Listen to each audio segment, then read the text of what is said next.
चतुर कवि। बहुत समय पहले की बात है, एक छोटे से गांव में एक कवि रहा करता था। उसका नाम था रामू। रामू बहुत चतुर और होशियार था और गांव के लोग उसे उसकी सुंदर कविताओं के लिए पसंद करते थे। लेकिन उसे अपनी प्रतिभा का घमंड भी था।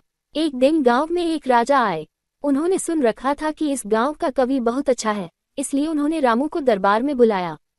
राजा ने कहा, मुझे एक ऐसी कविता सुनाओ जो मुझे पसंद आए। अगर मुझे पसंद आए तो मैं तुम्हें इनाम दूंगा। रामू ने सोचा, ये तो बहुत आसान है, मैं आसानी से एक सुंदर कविता बना दूंगा। उसने अपनी आंखें बंद की और कुछ ही क्षणों में एक कविता बना डाली। उसने अपनी कविता सुनाई, लेकिन राजा को वो पसंद नहीं आई।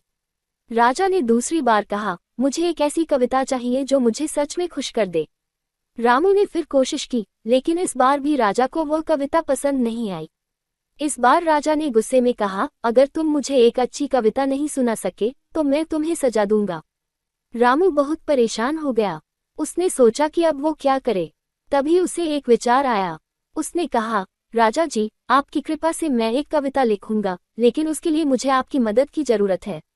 राजा हैरान हुआ और बोला, कैसे मदद करूंगा मैं? रामू ने कहा, आपको मुझे अपनी सबसे प्रिय चीज बतानी होगी, तभी मैं उस पर कविता बना सकूंगा।